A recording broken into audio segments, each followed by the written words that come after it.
Hey guys, it's Chris Wyllie, the Game Changer here. As you know, I'm all about super brain optimization, optimizing the brain in every way possible.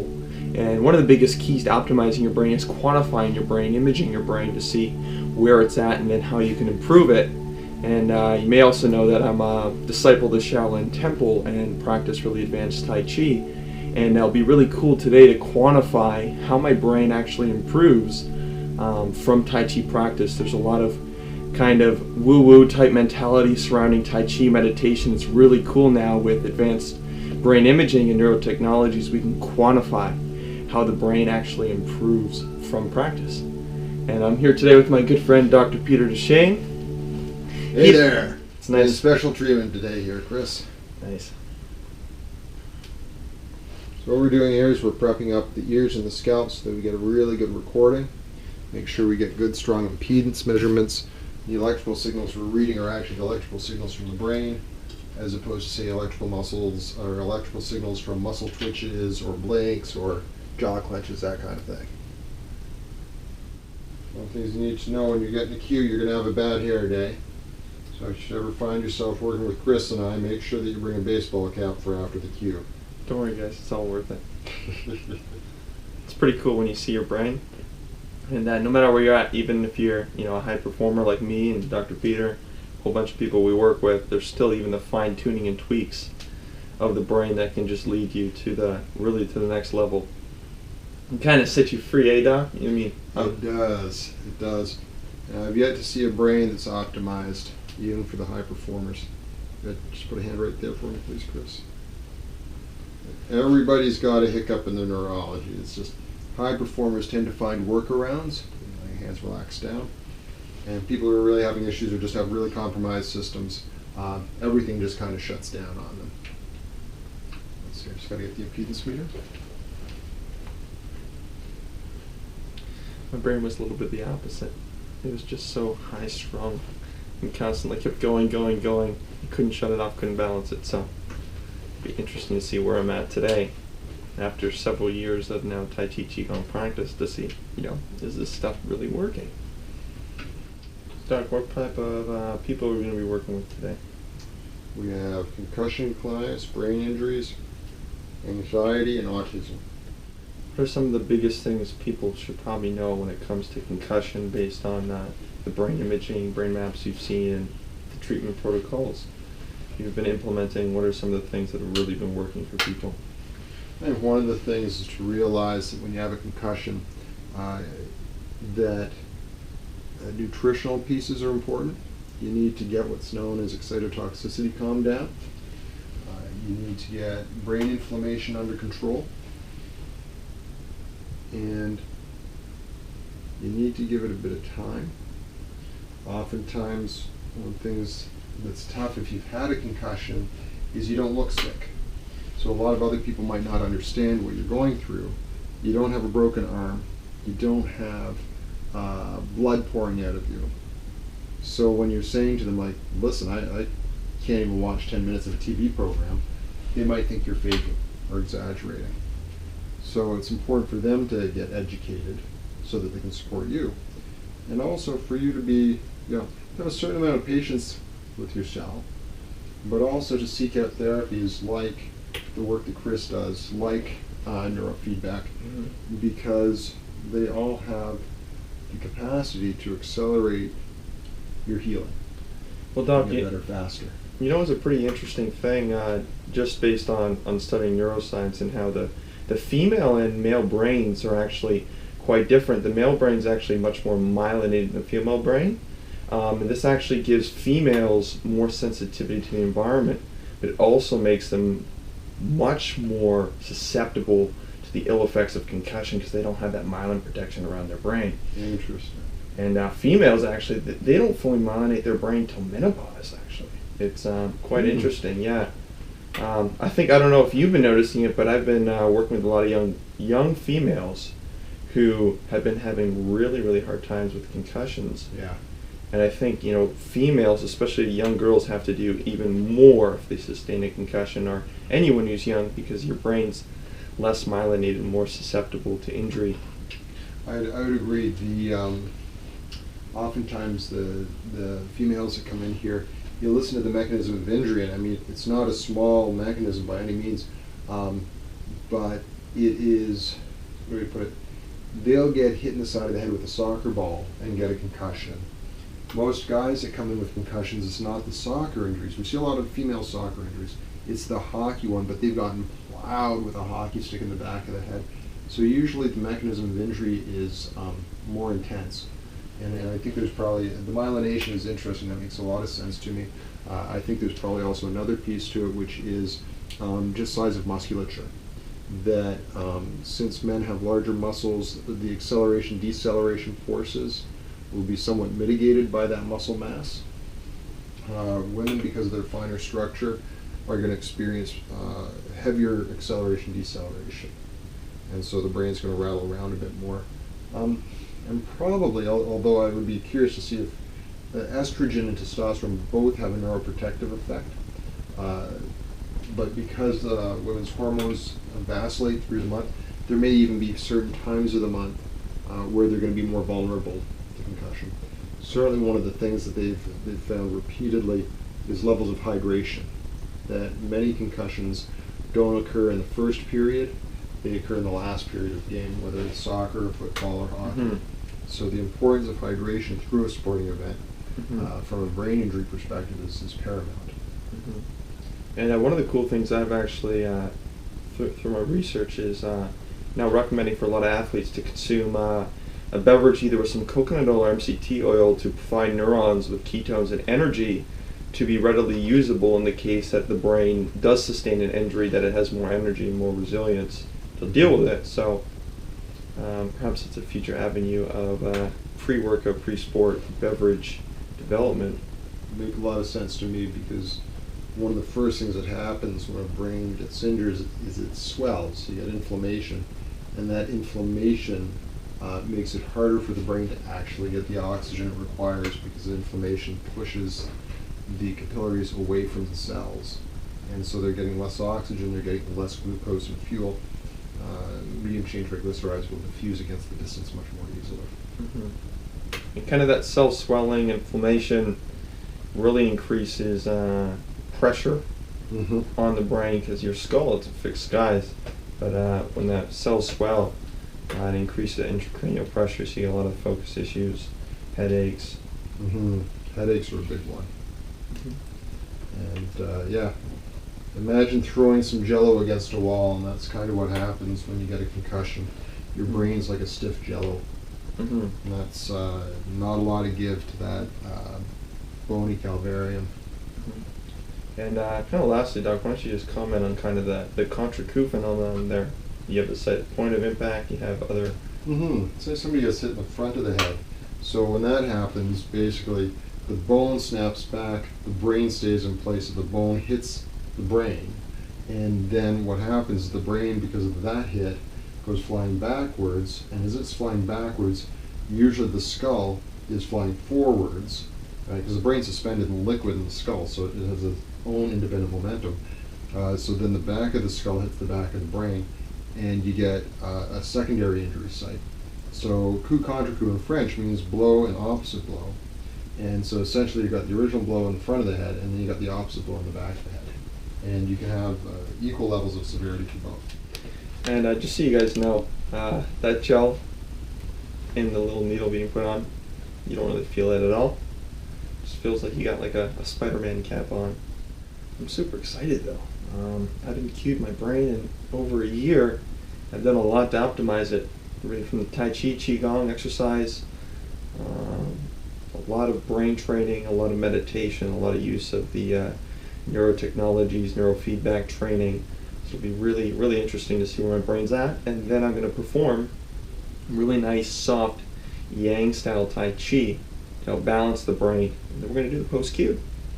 See how my noggin responds and improves. There we go. So there you can see this is Chris's brain. Each one of those lines represents one of those points on the cap, and you'll see where it does real big jumps like that. That's not Chris's brains. What that is that's Chris blinking, right? So one of the things when people go into a meditative state, some people are blinkers when they meditate, and that's what Chris is doing right now. So Chris, I'll just get you to open your eyes for a sec. Okay. So you'll see that's moving along there. And Chris, if you could just clench your teeth for a moment. There you go. So that's a huge signal artifact. So whenever we're doing this work, what we want to do is we actually want to do a take. We usually do a 3 or 4 minute take with eyes open and eyes closed. And then what we'll do is we'll actually cut out all the artifacts. We'll make sure we're getting a pure brain signal. So we're going to do 3 minutes with Chris's eyes open, 3 minutes with his eyes closed, and then he's going to go do some Tai Chi and Qigong, and we're going to see what the differences are.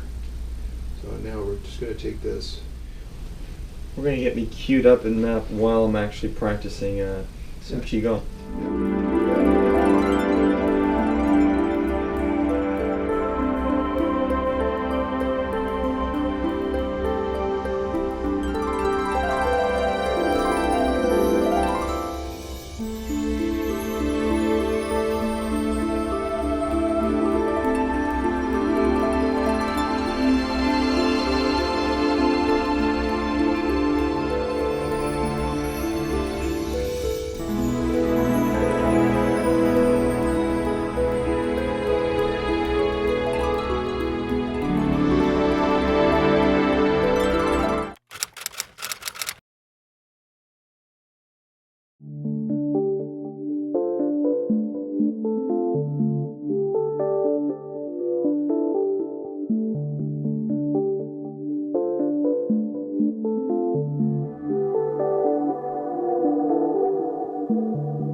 That was a blend of Qigong, Tai Chi, and a little bit of standing meditation in between, just fluidly moving between improvements. Excited to see how my brain looks after this. So guys, just finished 10 minutes of Qigong, some Tai Chi. Got the brain reconnected here, and we're going to do post-Q. Gotta be quiet now.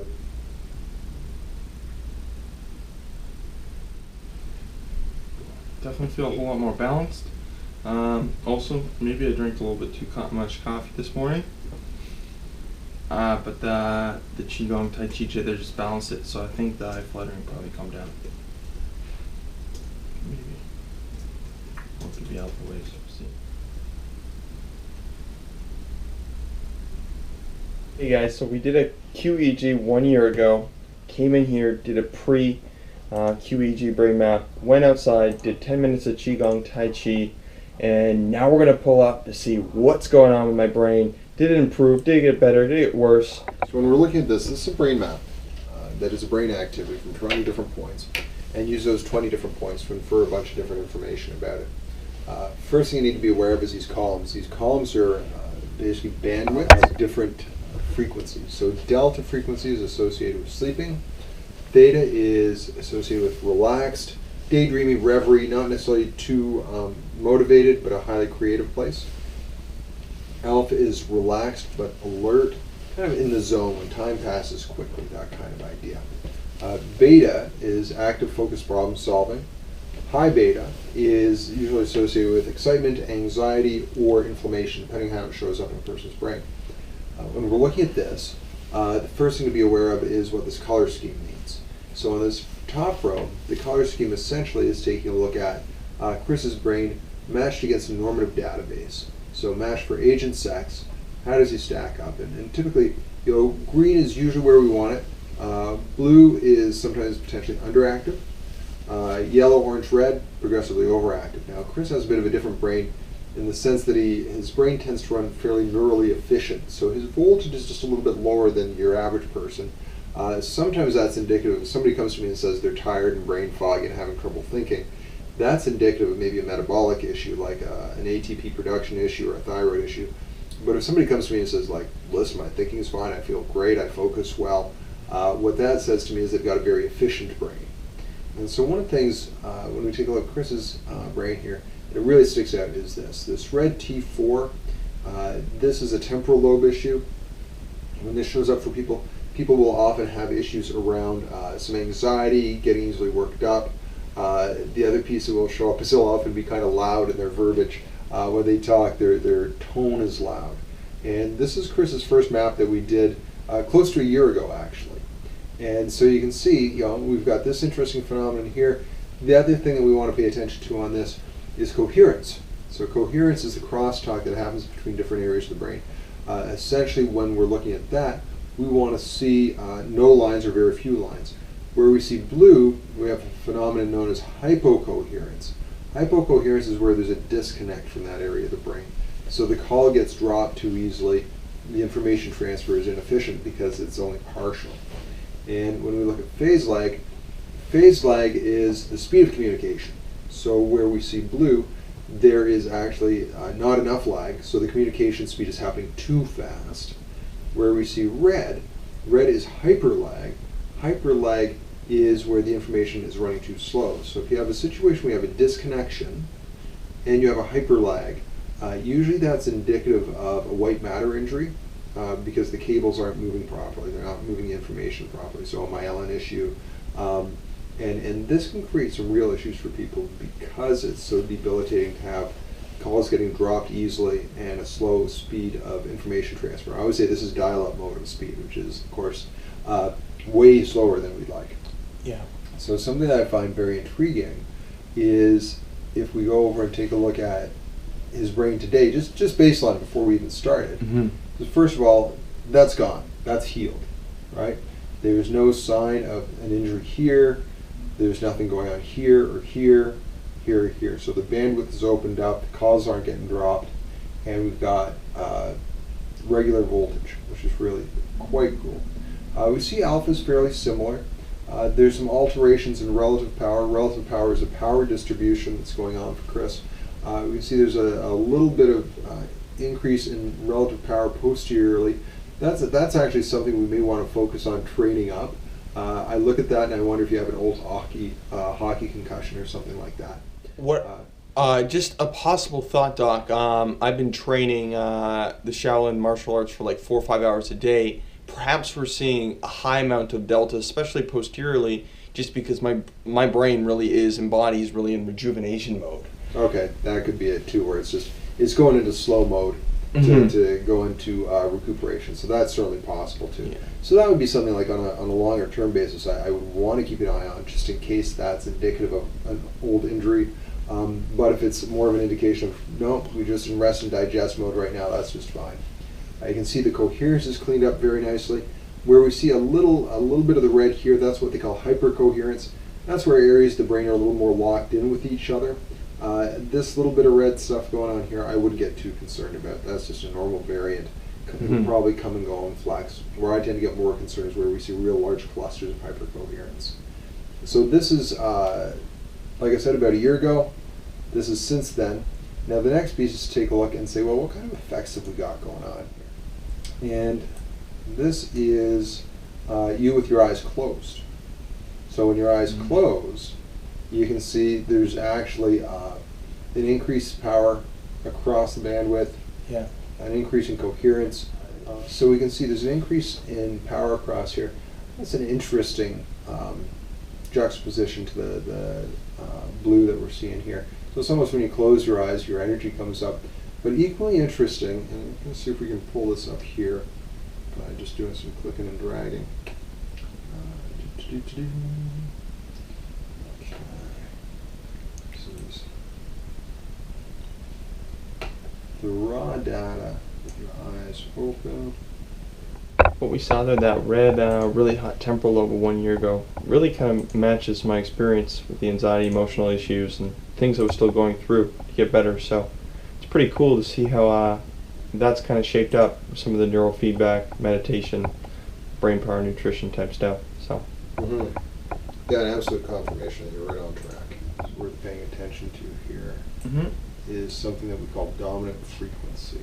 And dominant frequency is kind of like the idling speed of the brain. And you want to see a dominant frequency that's floating somewhere between 8 and 10. You can go faster than that, although predispose a person to anxiety if you do. When we're looking at this, we should see a spike, right? And dominant frequency is also like our sense of center, our sense of self, our groundedness, if you will, right? So when we're looking at this, you can see with your eyes open that there's just a little bit of a spike there, not dramatic. And so that can be problematic sometimes, because when people have that, sometimes your environment can throw them off base, right? That if their environment's overstimulating, it can throw them off. We'll see this, an extreme example of this is we'll see autistic kids have no dominant frequency whatsoever, and it's often associated with a lot of their sensory issues. So if they have no dominant frequency, then their environment buffets them around and it's harder for them to stay in their center point, right? What I think is interesting for you is you got a little bit of that going on, right? And so when that happens, when you close your eyes, we see, look, we got a dominant frequency. You actually have a dominant frequency that pops at 9 and one that's at 10.5. So this one that's popping at 10.5. The one that's going at 10.5 is there it is.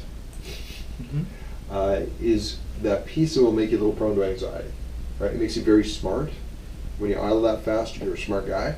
And if you let anxiety get the better part of you, like you did, say, 2 or 3 years ago, your brain's going to run with it, right? So what's intriguing is when you close your eyes, you find more of your center. And now what I'm going to do is we're going to bring in your brain while you're doing Qigong. Look at that. First of all, you go from the bimodal to just a side, boom, solid spike. Look at that. You drop it in at 9.5, which is a very high-performing brain without that spike that runs in anxiety. And that was like So that's seconds, really right? cool. Yeah, and that was, I think you're like two minutes into the meditation when we started recording. Dude, the power went up a lot. Yeah, the power jumped up very clear spike there. So when you do that, what the person's subjective experience is I'm solid, I'm planted, I'm in my center, I'm in my zone. And something that's really relevant for us as we're buffeted around by all the influences of the world is if we lose our center point, we'll be more prone to, say, advertising, telling us to do things, buying into ways of being. Or if you got a kid who has a very poor dominant frequency, that's going to be the kid that's going to be super subject to peer pressure. Yeah. And will do stuff just to be part of the gang, as opposed to when they've got this, then they've got their own decision. They'll say, no, that doesn't fit for me. And they can stay true to their own center. So even just being able to produce this while you're in that meditative Qigong state is phenomenal, because it means if the day is going sideways and you're like, oh man, I'm feeling buffeted by the winds of the world, you step back, you do 10 minutes of this. Like, this is literally, I think, what did you do? 5 minutes. 5 minutes when we recorded this. And you've already brought this spike way up. Now you got your center. You can go about deciding what it is you want to do and come from your center, not somebody else's. So that's pretty darn cool. Before every speaking event, before every time I write, before I do anything super important, I'll do some of the Qigong, some of the breathing, and instantly it kind of takes off that edge, but rather takes that edge and just gives me more energy, but it's much more calm and balanced. And I think we saw that there immediately when the brain changed. So that's why it's super important having a routine, doing a nice balancing exercise before whatever it is you're doing, and to consistently do it throughout the day to constantly maintain that peak state so that you can perform your best. So it's kind of how you can go from having anxiety attacks when you're running just a little bit too fast to doing something to balance it, bring it down to your sweet spot, and then kick some ass.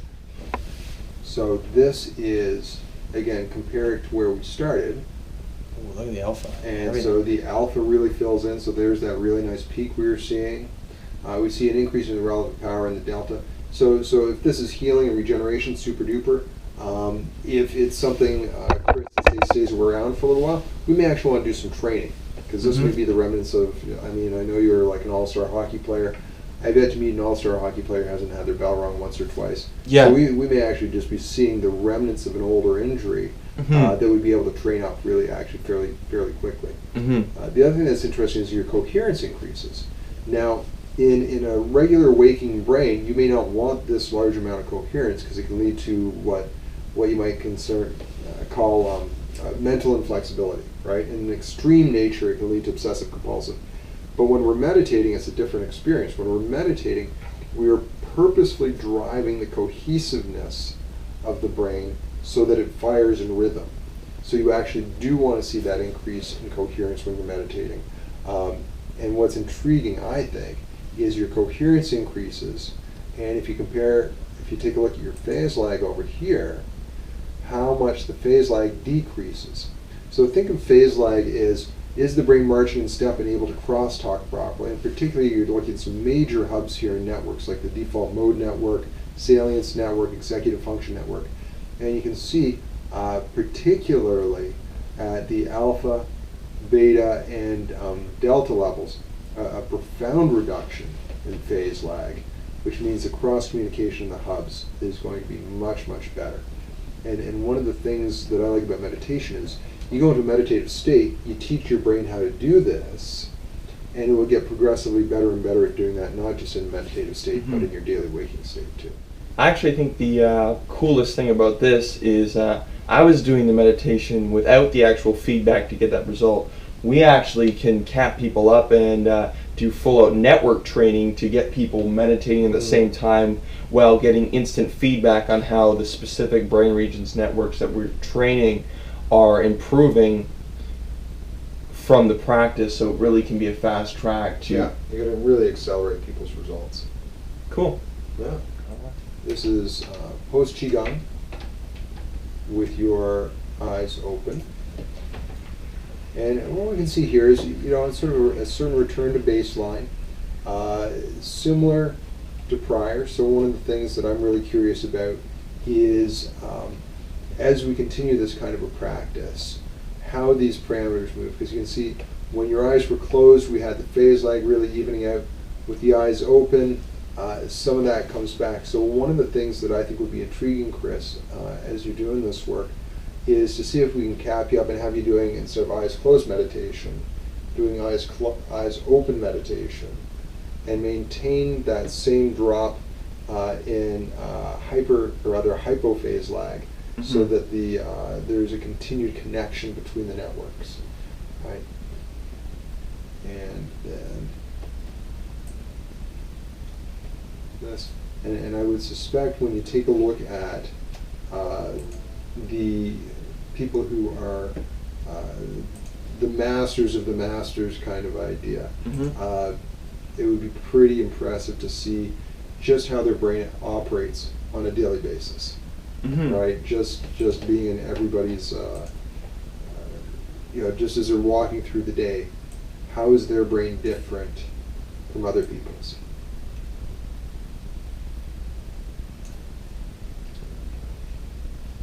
And this is eyes closed, post Qigong. And again, we see that coherence increasing, which we were after in that kind of a meditation, and actually a substantial drop in phase lag, right? So this is, when your eyes are closed, there's a huge improvement in network communication that we see here. And that's post Qigong. So that's just, you've already done your Qigong, we're about 5 minutes post Qigong, you're still getting the benefits. Again, when you open up your eyes, you kind of go back to somewhat to the old baseline, but the moment you close your eyes, your brain's still getting the benefits from the Qigong, which is phenomenal. And what I think would be really cool is the next step, as we evolve and figure this out, is how to hold this state with eyes open, right? That expanded state. And of course, that's the trick, because when our eyes are open, there's that much more input. Right? So really cool results. Well, guys, that was pretty interesting, pretty exciting, and it was awesome to see how my brain changed from a year ago to now. A lot of the temperamental regions, the temporal lobes, have calmed down a lot. We saw my brain coming in, was still a little bit tired, a little bit lower voltage in certain, especially alpha, and instantly did the standing meditation, the Qigong, and within seconds the voltage was increasing and the synchronicity increasing, and it's a really super exciting change to see. Wow, the brain really changed in that little bit of time. Then I went out to 10 minutes of Qigong, came back in, and the benefits were really sustained. Eyes closed. They still have some work to improve how my brain maintains that increased coherence and voltage with eyes open. So I think that's where more brain training, more neurofeedback, some neurofeedback even with eyes open, perhaps even performing different tasks to simulate a real life environment would be a really great thing for me. So that's just really the key to for me to see where my brain is at, and then I can figure out which interventions, which treatments, and which kind of pathway of attack is going to help me take my brain to the next level. So I did some Qigong Tai Chi today. Other interventions could be neurofeedback, neurofield, nutritional interventions, some of the superfood beverages like the Love and Libido Mocha, or you get some brain supplements, nutraceuticals. There'll be a whole bunch of brain maps pre and post that we're going to share with you of people with different types of conditions, different types of brains, and how they've been affected and changed based on different interventions. And with that, folks, I hope you enjoyed it, and keep changing the game, your brain, and your life to your maximum advantage. Peace out. If you want to improve, heal, optimize, and quantify how your brain improves with a complete brain optimization program, which includes one or more of neurofeedback, brain training, hyperbaric oxygen therapy, meditation, Qigong, Tai Chi, traditional Chinese medicine, brain power nutrition, and my delicious, nutritious super brain beverages, and many different neuroplasticity exercises, then visit the Game Changer website to see firsthand how the different neurotechnologies and healing practices are helping to improve the brain function of people with ADD, ADHD, autism, Alzheimer's, anxiety, depression, dementia, epilepsy, eating disorders, insomnia, as well as a huge number of people with concussions. Don't wait or simply hope that everything's okay in your brain, or wait until your brain begins to significantly misfire. Get a picture of your brain and optimize it today. Whether you're a mom or dad, or you yourself want to take control of your brain, take control of your health, then the QEEG Brain Mapping and Game Changer Brain Optimization Program is for you. Likewise, if you run a business and want to transform your team into a creative, innovative, focused, happy, healthy mastermind, then we bring the QEEG Brain Mapping, the neurotechnologies, the brain optimization practices to you. This is for businesses who are at the top and want to increase their dominance, for those in the middle of the pack, and for those in their infancy who want to catapult themselves to the top. We take you to the next dimension of brain, creativity, consciousness, and performance optimization. So whether you want to heal and improve your brain, or optimize your performance, we will help you change the game to your maximum advantage. So go to the Game Changer website. Follow me on YouTube, Chris Wyllie. Follow me on Twitter, Facebook. The time is now to take control of your health and fundamentally improve your brain.